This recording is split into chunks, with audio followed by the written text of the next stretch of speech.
We are all guilty of dreaming of perfection. Admit it.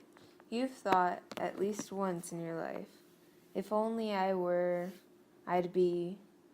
When I am, I'll be enough. It'd be perfect if I just.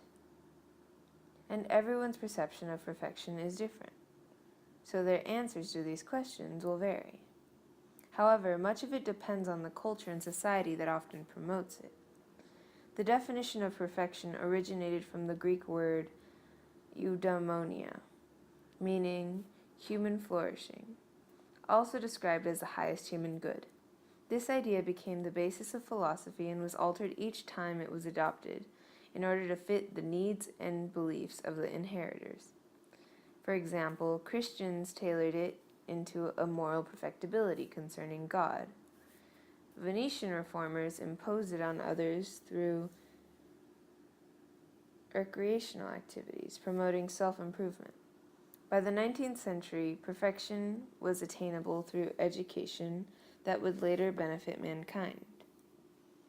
Today, however, society has morphed the idea and made it into competition.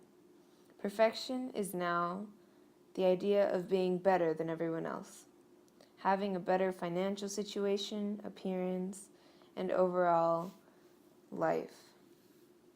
This causes us to strive for this perfection with more effort than ever before, through any means possible, for example, plastic surgery, which only results in psychological, financial, and physical hardship, as perfection is only an illusion and is simply unattainable.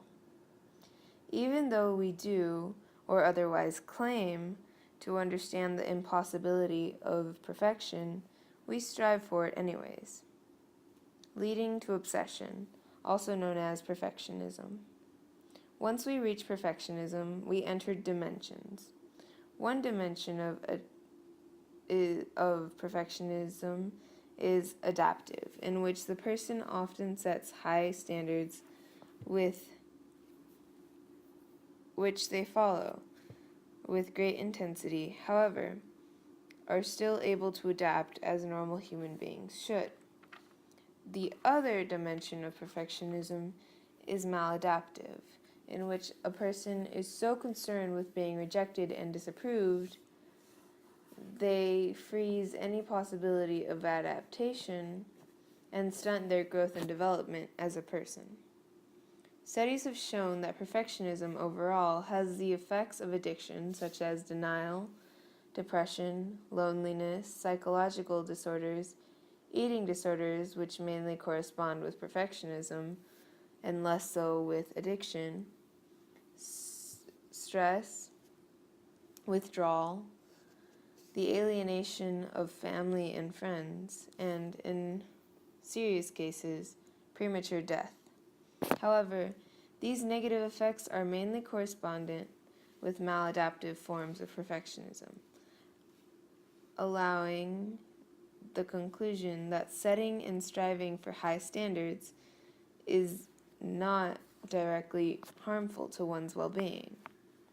People commonly force themselves to believe that perfectionism is a striving to be our best and allows growth and achievement when really it prevents us from doing so. Therefore, when we push ourselves or others to meet the expectation of perfection, we are only disappointed. Research professor Brené Brown makes a good point. We don't truly admire perfection. We admire authenticity. We strive for perfection as an assurance of acceptance that will shield us from disapproval and rejection.